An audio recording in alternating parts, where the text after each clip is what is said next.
Hello बच्चों, नमस्कार। कैसे हैं आप सभी? स्वागत करता हूं मैं आपका हमारे YouTube channel success agriculture institute के इस ई लर्निंग ऑनलाइन प्लेटफॉर्म पे, जहां हम लोग, आपको पता ही है कि कल से हम लोग नई सीरीज स्टार्ट किए हैं जिसको हम लोग बूस्टर सीरीज कह रहे हैं, जिसमें हम लोग डेली प्री एग्रीकल्चर टेस्ट जो आप एग्जाम देने वाले हैं उसके प्रीवियस ईयर यानी कि 2024 का पेपर सॉल्व करवा रहे हैं। ठीक है, मुझे उम्मीद है कि जितने भी बच्चे हमारे साथ जुड़े हुए हैं वो लगातार मेरे साथ जुड़े रहेंगे और जो पुराने वर्ष में जितने भी एग्जाम में क्वेश्चन आए हुए हैं उनके ऊपर हम लोग डिस्कशन करेंगे। ठीक है, वो समझेंगे कि एग्जाम में क्वेश्चन कैसे आते हैं। ठीक है, जैसा कि आपको पता है कि हम लोग एक क्लास ले चुके हैं। ठीक है, ये हमारा आज का दूसरा क्लास है और आज हम लोग जो है वो आगे के क्वेश्चन के बारे में चर्चाएं करेंगे। ठीक है, चलिए, तो सभी बच्चे जितने भी मेरे प्यारे बच्चे हैं वो सभी जल्दी से जुड़ जाइए। ठीक है,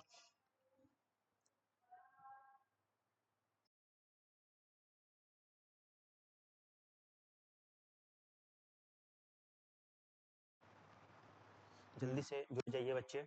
चलिए, तो जैसा कि आपको पता है कि हम लोग कई सारे क्वेश्चन के बारे में हम लोग डिस्कशन कर लिए थे। ठीक है ना? कहाँ तक हम लोग आ गए थे? रेपसीड एंड मस्टर्ड ये भी देख लिया था हम लोगों ने।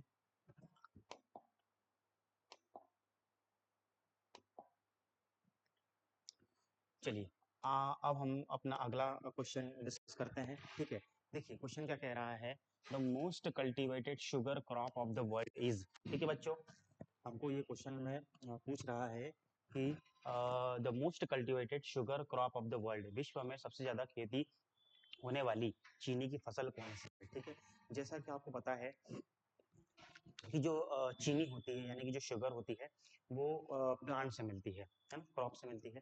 ठीक है, उसमें ज्यादातर किससे हमको मिलती है, तो शुगर केन यानी गन्ना, और उसके बाद आता है शुगर बीट। ठीक है, शुगर केन होता है, उसके बाद में कौन आता है, शुगर बीट यानी कि चुकंदर।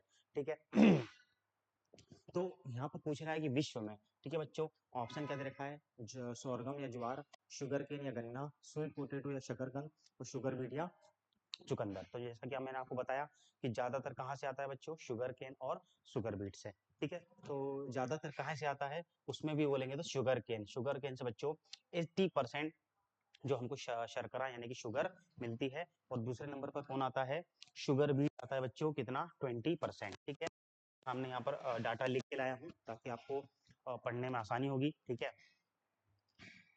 ना?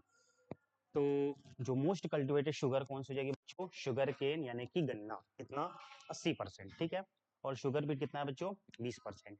ठीक है, क्लियर है? चलिए आगे बढ़े। क्वेश्चन काफी आसान था ना, आप बता सकते थे। ठीक है, इसी प्रकार के क्वेश्चन जो है वो एग्जाम में आते हैं, कोई ज्यादा टफ क्वेश्चन नहीं आते हैं, सिंपल क्वेश्चन आते हैं।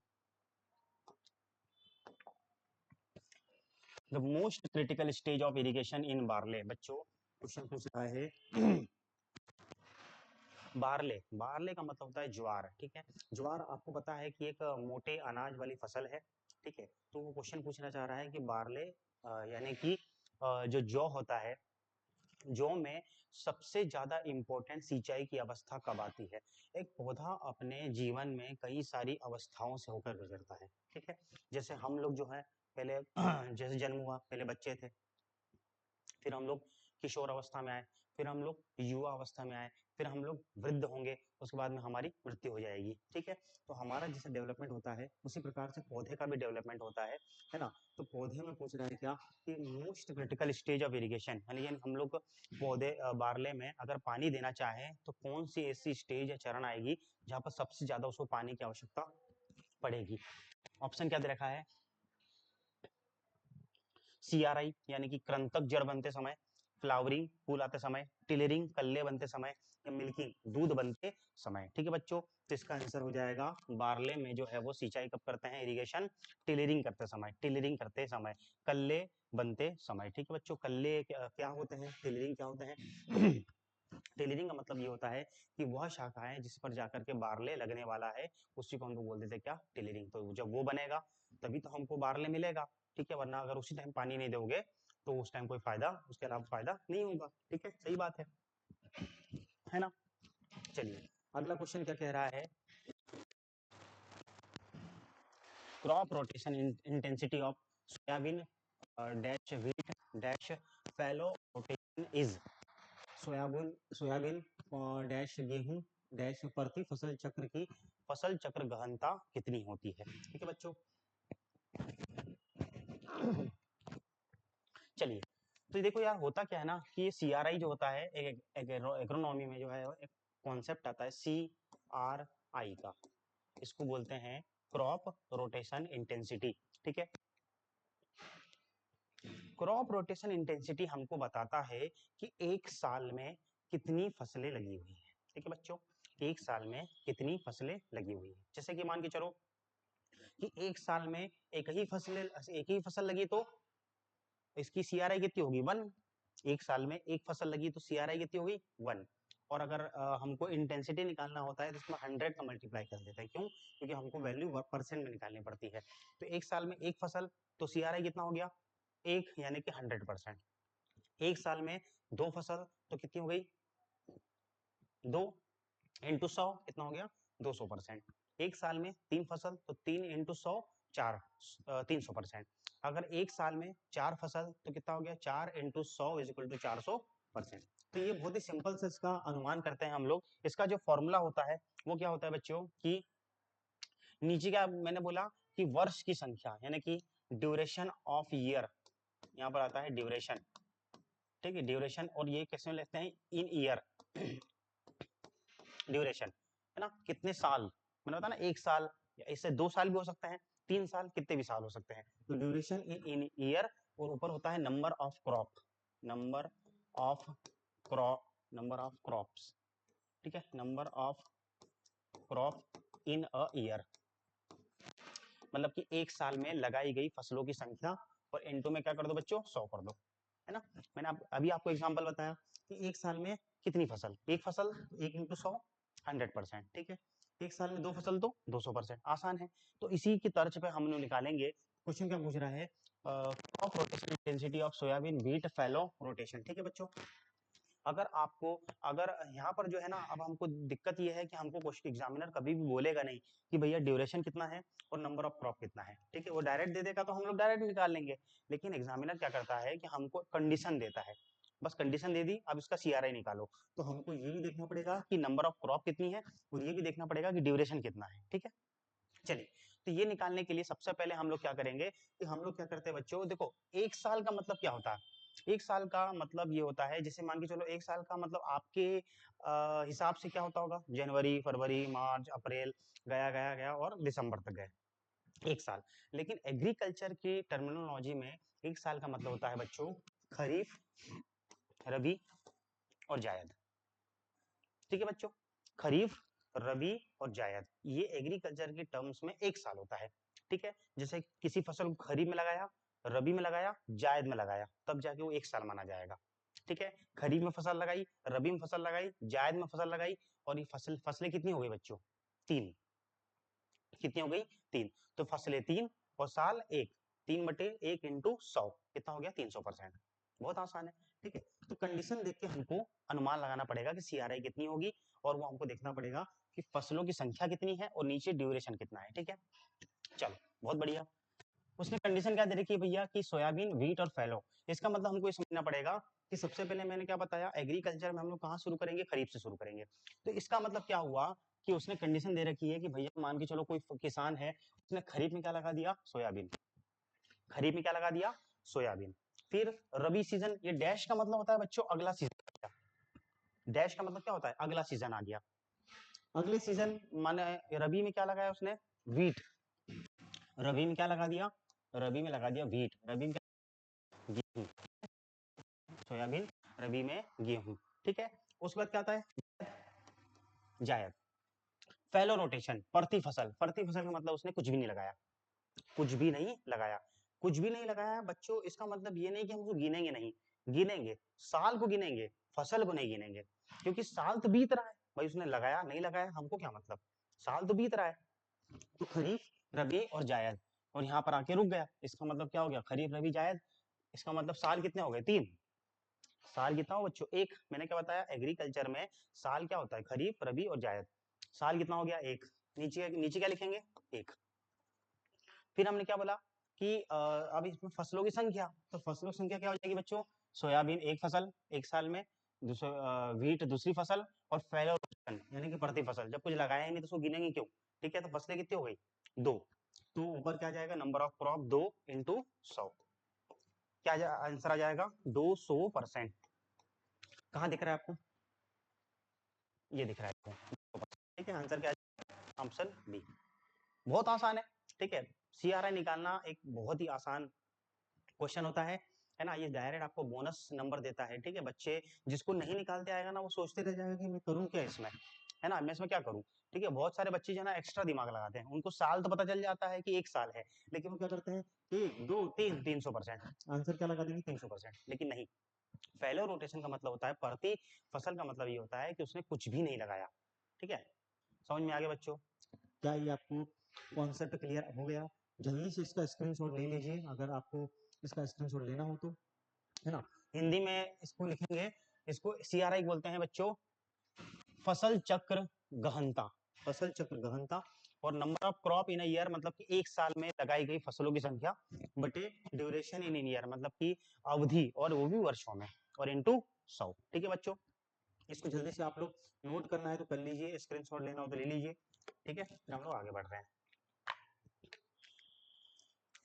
इसके ऊपर ना कई सारे क्वेश्चन, पहले आप स्क्रीनशॉट ले लो फिर मैं बताता हूँ।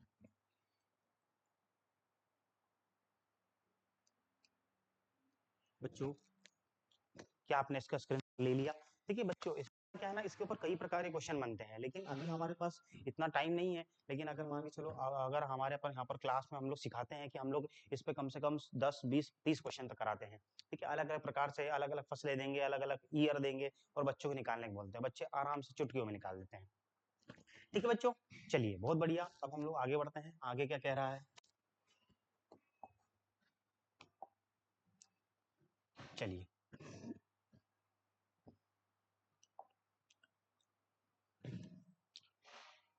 Formula for calculating cropping scheme, सस्य गहनता की गणना करने का सूत्र क्या है? ठीक है बच्चों, है ना? तो ऑप्शन ए दिख रहा है आपको, बी दिख रहा है, सी दिख रहा है, और डी दिख रहा है। ठीक है बच्चों, तो ये सस्य गहनता यानी कि क्रॉपिंग स्कीम निकालने के लिए आपको डायरेक्ट फॉर्मूला याद करना पड़ेगा। ठीक है, सबको याद करना पड़ता है, सबने याद किया है, आपको भी करना पड़ेगा कि भैया क्रॉपिंग स्कीम का फॉर्मूला क्या होता है। क्या होता है बच्चों? None of the option given, है ना? इसका आंसर क्या दे रखा है? None of the option given. बच्चों, इसका ये नहीं होता है। ठीक है, इसका क्या होता है बच्चों? तो ये जो है ना, ये जो सी ऑप्शन है, क्या? नेट बटे टोटल, नेट बटे टोटल। ये इसका आंसर जो है, इसका आंसर डी इसलिए दिया है क्योंकि इसने सी ऑप्शन को उल्टा लिख दिया था। इसका सही आंसर क्या हो जाएगा बच्चों? Total upon net, cultivated area, उल्टा हो जाएगा, नेट कल्टीवेटेड एरिया इंटू 100। ठीक है, इसीलिए इसका आंसर 100 हो जाएगा, सॉरी डी हो जाएगा। है ना? बच्चे जल्दीबाजी में क्या करते हैं कि कहीं भी टोटल नेट दिख गया फटाक से आंसर मार देते हैं, लेकिन ये भी देखना पड़ेगा कि ऊपर कौन होगा नीचे कौन होगा। टोटल कल्टीवेटेड एरिया बटे नेट कल्टीवेटेड एरिया इंटू 100, है ना? और ऑप्शन क्या हो जाएगा बच्चों? डी। ठीक है, हिंदी में क्या हो जाएगा? सकल फसली क्षेत्र बटे शुद्ध बोया गया क्षेत्र इंटू 100। ठीक है बच्चों, है ना? तो एग्जामिनर जो है वो आपके सिलेबस से ही क्वेश्चन आएगा, लेकिन क्वेश्चन को घुमाने का तरीका यही होता है कि भैया कुछ भी उल्टा फुल्टा कर दो, बच्चे कंफ्यूज हो जाएंगे। पेपर आसान आता है, उसको कठिन हम लोग बना देते हैं, है ना? इसी को बोल देंगे, बोलने लेंगे क्वेश्चन आया था या तो बहुत इजी आया था, इसको क्या बोल देंगे बच्चे? इजी आया था, टोटल नेट दे आंसर लगा दिया, आंसर क्या आ जाएगा? डी। गलत हो जाएगा।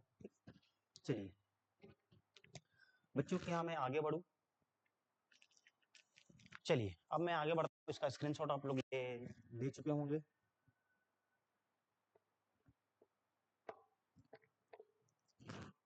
इसका स्क्रीनशॉट जो है आप लोगों ने ले लिया होगा। क्या मैं आगे बढ़ सकता हूँ? चलिए आगे बढ़ते हैं, बहुत बढ़िया।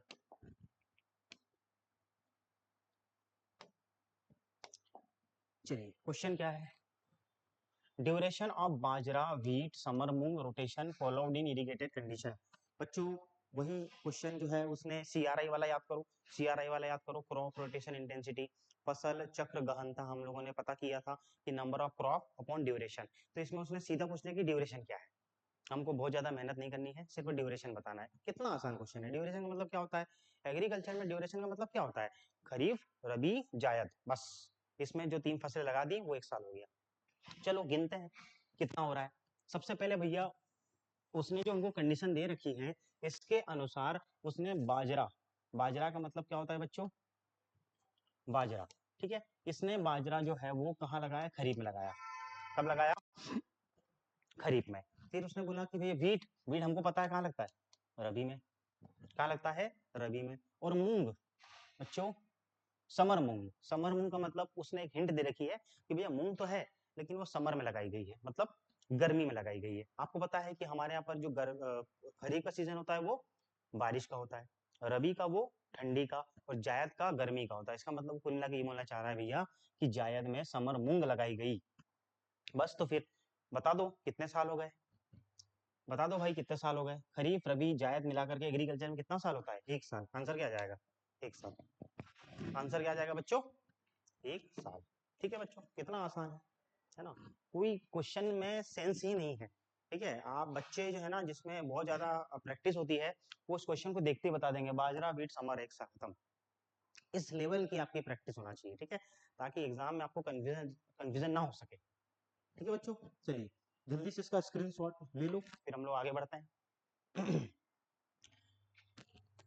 ये पीएटी 2024 का क्वेश्चन है, ऐसा ऐसा मत सोचना सर पुराने तो नहीं बता रहे हो आप, नहीं। आप लोग देख लेना, मैं आपको पीडीएफ भी प्रोवाइड कर दूंगा, है ना। या तो आप लोग देख लेना कहीं पर भी, ये पुराने पेपर है, पुराने साल का पेपर है, इतना आसान पूछ रहा है, देख लो, है ना। या तो फिर आपको समझ में आ रहा है इसलिए आपको आसान लग रहा होगा, है ना, दोनों चीज हो सकती है। चलिए बच्चों आगे बढ़े।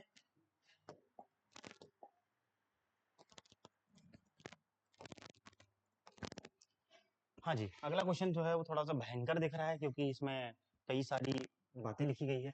विच of the following term is used to denote the relative land area under sole crop required to produce the same yield as obtained under mixed और an intercropping system at the same management level. निम्नलिखित में से किस शब्द का उपयोग एक ही फसल के तहत संबंधित भूमि क्षेत्र को निरूपित करने के लिए किया जाता है जो एक ही प्रबंधन स्तर पर मिश्रित या इंटरक्रॉपिंग सिस्टम के तहत प्राप्त समान उपज का उत्पादन करने के लिए आवश्यक है। देखो यार, एक बात मैं आपको पहले बता चुका हूँ, अभी बता रहा हूँ कि हिंदी वाले जब भी पेपर को पढ़ेंगे, हिंदी मीडियम वाले, वो इंग्लिश में जरूर पढ़ेंगे। देखिए ये जो हिंदी में लिखा है ना, इसमें 5 से 6 वर्ड तो आपको इंग्लिश में ही लिखे हैं, ठीक है कि नहीं। ये लिखा देखो, ये इंटरक्रॉपिंग इंग्लिश वर्ड है, ठीक है। ये सिस्टम ये आपका इंग्लिश वर्ड है, ठीक है। तो ऐसे कई सारे क्वेश्चन आते हैं ना जिसमें हिंदी में इंग्लिश का लिखा रहता है, तो आपको कंफ्यूजन नहीं होना है, ठीक है, कंफ्यूज नहीं होना है। अब देखो यार, बात करते हैं हम लोग कि क्वेश्चन क्या कहना चाह रहा है। देखो क्वेश्चन बहुत ही टिपिकल है, मैं इसको ज्यादा डिटेल में ना ले जाके मैं आपको एक बात बताऊंगा, उसका आप लोग आंसर समझ जाओगे। देखो बच्चों, एक कॉन्सेप्ट होता है जिसको हम लोग कहते हैं बच्चों लैंड इक्विवेलेंट रेशियो, भूमि समतुल्य अनुपात, ठीक है। लैंड इक्विवेलेंट रेशियो का मतलब ये होता है कि मान के चलो कि कोई किसान अगर मान के चलो अपने खेत पर कोई फसल लगाना चाह रहा है, ठीक है। वो किसान जो है मान के चलो कि अपने खेत पर गेहूं लगाना चाह रहा है या व्हीट लगाना चाह रहा है, ठीक है, ठीक है। व्हीट लगाना चाह रहा है, गेहूं लगाना चाह रहा है ना। मान के चलो कि व्हीट लगाया या हिंदी में बोलते हैं गेहूं लगाना चाह रहा है, ठीक है। और उस किसान को जो है मान के चलो उसने जब अपनी फसल को काटा तो उससे उसको जो है वो कितना उत्पादन हुआ बच्चों, 10 क्विंटल। कितना हुआ बच्चों, 10 क्विंटल। अपने खेत पर उसने व्हीट या गेहूं लगाया किसान ने, उसको उत्पादन कितना मिला, 10 क्विंटल, ठीक है। लेकिन मान के चलो कि कोई अन्य किसान आया या फिर कोई अन्य समझदार किसान आया और उसने इस किसान को बोला कि भैया आप एक काम करो, अपने फील्ड पर गेहूं, सिर्फ व्हीट मत लगाओ, सिर्फ गेहूं मत लगाओ, एक काम करो आप ना, व्हीट प्लस मस्टर्ड, मतलब गेहूं प्लस सरसों, इन दोनों को लगा करके देखो, ठीक है। इन दोनों को लगा करके देखो, फिर उत्पादन देखो कैसे बढ़ता है। मैंने भी किया था, तुम भी करके देखो, ठीक है, हो सकता है आपका भी उत्पादन बढ़ जाए। तो इस किसान ने जो है बोला कि चलो ठीक है, आपकी बात मान लेते हैं, और मैं अपने खेत पर व्हीट और मस्टर्ड की खेती करता हूँ। और इसने देखा कि भैया इसके खेत पर उत्पादन जो है वो बढ़ गया, और कितना हो गया, 15 क्विंटल। कितना हो गया बच्चों, 15 क्विंटल, 15 क्विंटल, ठीक है। तो यहाँ पर बात क्या आई कि उसने जो है वो गेहूं लगाया सिर्फ 10 क्विंटल, व्हीट प्लस मस्टर्ड लगाया तो 15 क्विंटल, ठीक है, उत्पादन बढ़ गया। तो किसान को ऑलमोस्ट क्या हो गया भाई, अल्टीमेटली तो फायदा ही हुआ, अल्टीमेटली क्या हुआ, फायदा हुआ। ठीक है, तो इसी को हम लोग बोल देते हैं भैया कि हम लोग क्या करते हैं, इसी कॉन्सेप्ट बोलते हैं लैंड इक्विवेलेंट रेशियो। इसको क्या बोलते हैं, land equivalent ratio, Hindi short form कहते हैं एलईआर। क्या बोलते हैं, एलईआर। तो वो क्वेश्चन देखना, वही लिखा हुआ है कि भैया सोल क्रॉप लगाया, सोल का मतलब अकेली फसल लगाई, अकेली फसल लगाई वीट, फिर इंटर क्रॉप मतलब वीट और मस्टर्ड दोनों लगाया, तो उससे उत्पादन क्या मिल गया, ज्यादा। तो इसी को हम लोग बोल देते हैं एलईआर, लैंड इक्विवेलेंट रेशियो। मतलब एलईआर का मतलब ये होता है कि भैया सोल क्रॉप के बजाय मैं किस संयोजन में फसलों को लगाऊं, वीट प्लस मस्टर्ड को ही लगाया तो ही 15 क्विंटल मिला, हो सकता है मैं कोई दूसरी चीज लगाता तो उत्पादन कम मिल जाता। तो मैं यहाँ पर ऐसी कौन सी फसल को मिक्स्ड या फिर इंटर क्रॉप में के रूप में लगाऊं जिससे कि मेरा उत्पादन सोल क्रॉप के अपेक्षा बढ़ जाए, इसी को बोलते हैं एलईआर। इसी को क्या बोलते हैं, एल ई आर। समझ में आ गया बच्चों, आंसर क्या जाएगा, एल ई आर। ठीक है, चलिए इसका स्क्रीनशॉट ले लीजिए जल्दी से आप लोग, फिर हम लोग आगे बढ़ रहे हैं। काफी इंपॉर्टेंट कॉन्सेप्ट है, बच्चों को कंफ्यूजन होता ही है क्योंकि बहुत बड़ी डेफिनेशन लिखी हुई है। ठीक है,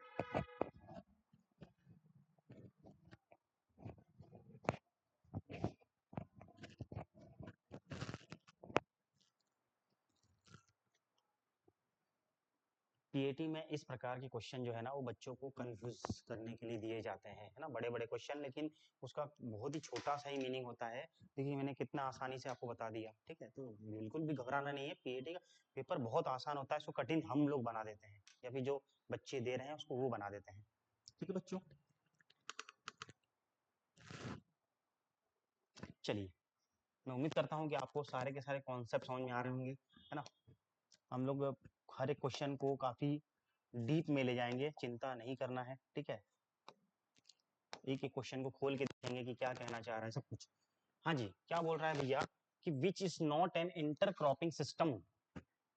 इंटरक्रॉपिंग यानी कि हिंदी में क्या बोलते हैं इसको, अंतरा सस्यन पद्धति नहीं है इंटरक्रॉपिंग सिस्टम। तो देखिए इंटरक्रॉपिंग सिस्टम क्या होती है बच्चों, इंटरक्रॉपिंग जो सिस्टम होता है वो 4 प्रकार का होता है। इंटरक्रॉपिंग प्रकार का होता है बच्चों, 4 प्रकार का होता है। ठीक है, 4 प्रकार का। सबसे जो पहला होता है वो होता है समांतर, समांतर तर। ठीक है, इसको कहते हैं हिंदी में पैरेलल, पैरेलल, पैरेलल क्रॉपिंग, समांतर खेती या तो पैरेलल क्रॉपिंग। ठीक है, अगला क्या होता है, सहचर, सहचर खेती, इसको हिंदी में कहते हैं कंपेनियन। क्या बोलते हैं बच्चों, कंपेनियन। ठीक है ना, सहचर को समानांतर भी कहते हैं। ठीक है, चलिए, है ना, सहचर हो गया कंपेनियन। ठीक है, समांतर हो गया आपका पैरेलल। एक होता है बच्चों सहक्रियावादी, सहक्रियावादी कहते हैं सिनर्जिस्टिक, सिनर, बच्चों क्या आपको ये दिख रहा है क्या स्क्रीन में, सिनर्जिस्टिक। ठीक है, और जो एक होता है वो होता है मल्टी स्टोरीड। मल्टी स्टोरीड को हिंदी में क्या कहते हैं, बहुमंजिली सस्यन, multi storied, multi storied, multi storied, इसको बोलते हैं हिंदी में बहुमंजिली सस्यन, बहुमंजिली सस्यन या बहुमंजिली खेती, खेती। ठीक है बच्चों, तो ये इंटरक्रॉपिंग के 4 प्रकार के टाइप है। अब इसके अलावा आप लोग देख लो कि ऑप्शन में क्या दिखा है। ऑप्शन ए दे रखा है पैरेलल यानी कि समानांतर, तो है ठीक है। कंपेनियन या सहचर है, ठीक है। मल्टी स्टोरीड क्रॉपिंग बहुमंजिली है, ठीक है। क्रॉपिंग पैटर्न या शस्य क्रम नहीं, आंसर क्या जाएगा, डी।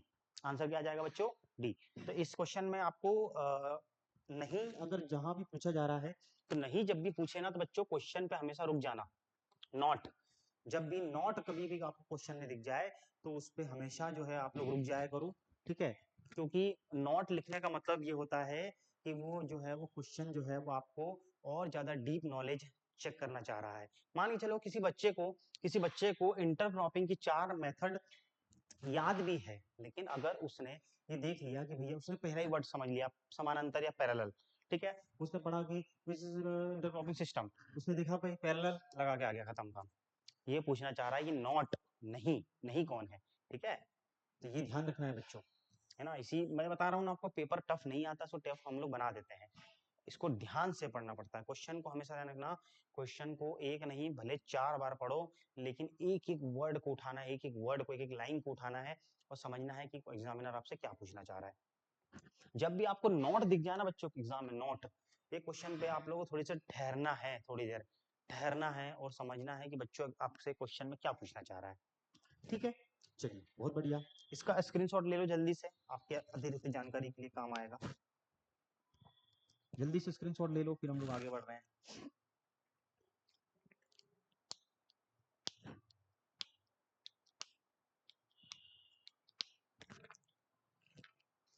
प्यारे बच्चों, मुझे उम्मीद है कि आपको अच्छा लग रहा होगा कि हम लोग कुछ नया सीख रहे हैं। पेपर में जो क्वेश्चन आ रहे हैं उसको हम लोग देखे हैं या नहीं देखे हैं, तो फिर हम लोग आपको डिटेल में सोल्यूशन करवा ही रहे हैं। ठीक है, मेरे साथ रोज जुड़िए, ताकि हम लोग रोज कोई ना कोई नई बात का डिस्कशन करेंगे।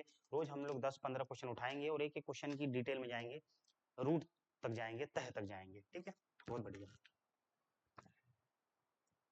चलिए बच्चों, अगला क्वेश्चन देखेंगे जल्दी से, उसको हटा दूं मैं।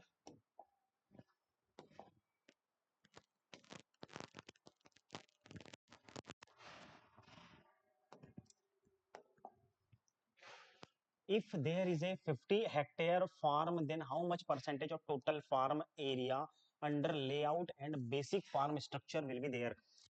हेक्टेयर का फार्म है तो कुल फार्म क्षेत्र का कितना प्रतिशत रेखांकन एवं फार्म की आधारभूत संरचनाओं हेतु सुरक्षित रखना चाहिए? बहुत अच्छा क्वेश्चन है भाई। तो अगर पूछना चाह रहा है कि भैया मान के चलो कि मेरे पास या आपके पास 50 हेक्टेयर फार्म है जहां पर खेती होने वाली है, तो उस पूरे जो 50 हेक्टेयर का फार्म है उस पर हम लोग जो है वो कितना क्षेत्रफल जो है वो रेखांकन यानी कि लेआउट या फिर बेसिक फार्म स्ट्रक्चर के लिए रखेंगे। ठीक है, मान के चलो कि 50 हेक्टेयर फार्म है तो पूरे पर खेती नहीं करना है। पूछना चाह रहा है कितना खाली छोड़ोगे, तो 50 हेक्टेयर का ऐसा माना जाता है कि आपको 8 से 10% एरिया, बच्चों 8 से 10% जो एरिया है वो आपको जो है वो खाली छोड़ना पड़ेगा बाकी कामों के लिए। ठीक है, 50 हेक्टेयर पर खेती नहीं कर सकते तो फिर बाकी काम कहाँ करोगे? है कि नहीं? आपके मान के चलो कि आपके वो ट्रैक्टर हो गया, है ना, आपके जो सिंचाई के सिंचाई के साधन हो गए, पंप सेट हो गया, फर्टिलाइजर हो गया, यूरिया हो गया, आपके पेस्टिसाइड हो गया, इनको कहाँ रखोगे? मान के चलो कोई बिल्डिंग है वो कहाँ बनाओगे? ठीक है, कोई स्टॉक के लिए आपके पास में कोई स्ट्रक्चर है, वेयर हाउसिंग है, तो उसको कहाँ बनाओगे? तो भैया 50 हेक्टेयर में से हमेशा ध्यान रखना है 8 से 10% एरिया छोड़ना है। इसका मतलब क्या हो गया बच्चों? 4 हेक्टेयर मान के चलो आपके पास में फार्म है, तो 10% का मतलब क्या होता है कि आपको जो है फार्म को छोड़ना पड़ेगा और बाकी के 45 हेक्टेयर पर आप लोग शुद्ध रूप से खेती कर सकते हैं। इस 45 हेक्टेयर पर आप लोग क्या कर सकते हैं बच्चों? शुद्ध रूप से खेती कर सकते हैं। समझ में आ गया? है ना? इस पे आप लोगों को जो लगाना है लगाओ, ज्वार बाजरा गेहूं मक्का, लेकिन हाँ 5 हेक्टेयर छोड़ना पड़ेगा बाकी के काम के लिए। ठीक है, चलिए। ऐसे आमतौर पर देखना आपके घर पर, आपके यहाँ पर फार्म होगा, खेती होगी, वहां पर ऐसा होता ही होगा, कुछ जगह जो है ना वो छोड़ते हैं, है ना? ठीक, तो पूछ रहा है कि स्टैंडर्ड कितना छोड़ते हैं, तो 8 से 10% एरिया छोड़ना चाहिए। ठीक है बच्चों, तो कॉन्सेप्ट आपको समझ में आ गया होगा। इसका 8% जो है वो आपको छोड़ना है। ठीक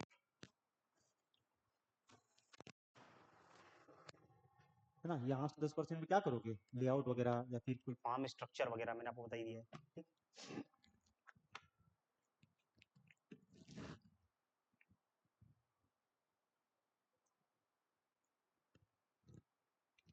चलिए बच्चों समझ में आ गया, आगे बढ़े।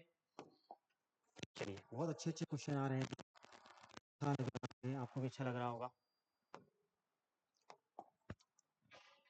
The moisture content at which wilting is completed and the plant is dying is known as।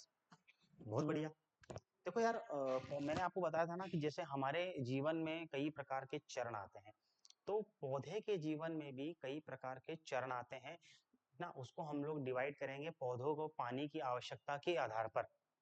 ठीक है ना? मान के चलो कि पौधों के पास बहुत ज्यादा पानी है, बहुत ज्यादा मतलब जरूरत से भी ज्यादा। ठीक है, फिर ऐसी ऐसी कंडीशन आएगी जहां पर पौधों के पास कम पानी होगा, फिर आगे चल के और कम, फिर और कम। तो इस हम लोग ज्यादा कम कम को हम लोग क्या नाम देंगे? ठीक है बच्चों, तो ये हम लोग जो है उसको कई प्रकार से विभाजित करते हैं कि मान के चलो कि हमारे जो खेत है, हमारा जो फार्म है, हमारे जो फसल है, उसमें अगर बहुत सारा अगर पानी भरा है, उस स्थिति को बोलते हैं हम लोग सैचुरेशन पॉइंट। क्या बोलते हैं बच्चों? Saturation point. इसको हम लोग हिंदी में कहते हैं संतृप्त बिंदु। बच्चों क्या कहते हैं? संतृप्त बिंदु। संतृप्त बिंदु। संतृप्त मतलब क्या कहना का मतलब ये है कि अब अभी हमारे पौधे के पास में बहुत ज्यादा पानी है, कोई कमी नहीं है, उसको हम लोग क्या बोलेंगे? Saturation point. जब हम लोग आगे बढ़ते हैं तो एक ऐसी अवस्था आती है जहां पर पानी थोड़ा सा कम हो गया है, थोड़ा सा कम हो गया है, नीचे जैसे जैसे बढ़ते जाएंगे पानी कम होते जाएगा, उसको हम लोग बोलेंगे field capacity.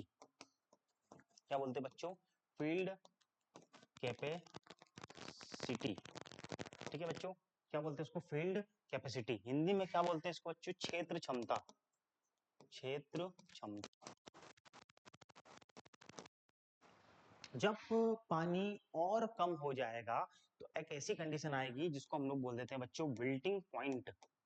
Wilting point. Wilting point, मुरझान बिंदु। मुरझान बिंदु। ठीक है। और चौथी कंडीशन ऐसी आएगी जब पानी बहुत कम हो जाएगा। देखिए बच्चों, यहाँ पर पानी बहुत ज्यादा है, पौधा जिंदा रहेगा। थोड़ा कम हुआ, फील्ड कैपेसिटी पे पानी, पौधा जिंदा रहेगा। विल्टिंग पॉइंट पर भी अगर आ गया है तो यहाँ पर भी पौधा जिंदा रहेगा, लेकिन कब? जब आपने अगर पानी दे दिया ना, यहाँ पर भी डामाडोल वाला मामला रहेगा। ठीक है, ज्यादा परेशान करोगे मर जाएगा। लेकिन इसके बाद जो पॉइंट आएगा, बहुत भयंकर पानी कम हो गया है, ठीक है, पौधा मरने की कंडीशन में आ गया है, उसको बोलते हैं हम लोग UW, ultimate ultimate wilting. Ultimate wilting point. ठीक है, इसको हिंदी में क्या बोलते हैं? अंतिम अंतिम मुरझान। मुरझान बिंदु। अंतिम मुरझान बिंदु। क्या बोलते हैं इसको?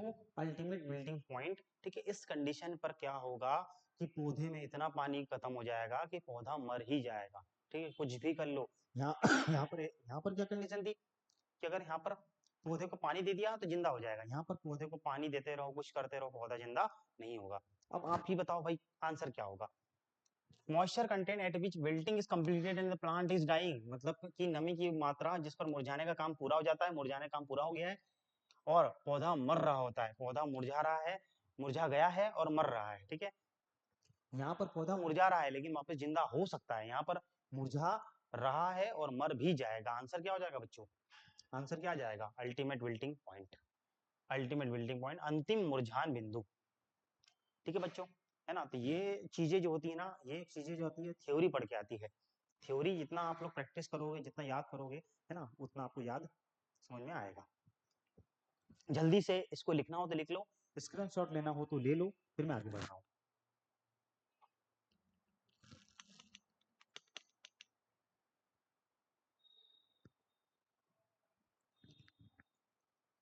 इसमें अगर कोई आपको मान के चलिए कोई डाउट आता है किसी भी क्वेश्चन में, इस क्वेश्चन में या फिर अभी तो जितने भी डिस्कशन किया है पुराने क्वेश्चन में भी, तो आप लोग हमारे यहाँ पर नीचे कमेंट बॉक्स होगा, उसमें आप लोग हमारे से अपना डाउट पूछ सकते हैं। ठीक है, हम आपका जवाब देंगे बिल्कुल। ठीक है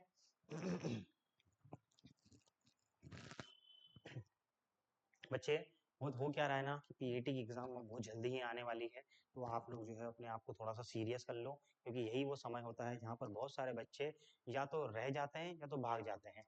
ठीक है, तो अगर रह गए तो बन जाओगे और भाग गए तो निकल जाओगे। ठीक है, तो इस बात का ध्यान रखना है आपको। ठीक है, ये जो कुछ विलंब अगर हो भी रहा है तो एक प्रकार से आपकी ये परीक्षा ही हो रही है। ठीक है, ये भी एक प्रकार की आपकी परीक्षा ही है कि आप मुश्किल समय में आप अपने आप को कितना संभाल के रखते हो। ठीक है, तो जो यहाँ पर अब रह गया तो वो बन जाएगा, वरना वो बिखर जाएगा। ठीक है, चलिए, तो मैं आपको जो है वो लगातार मोटिवेट भी करते रहूंगा। ठीक है, मेरा काम पढ़ाना नहीं, मोटिवेट भी करना है। ठीक है, एज ए टीचर मेरा काम आपको ओवरऑल डेवलपमेंट करने का है। ठीक है बच्चों, चलिए, बहुत बढ़िया। जल्दी से आप इसका स्क्रीनशॉट ले लीजिए। चलिए बच्चों, स्क्रीनशॉट ले लिया होगा, मैं आगे बढ़ रहा हूँ।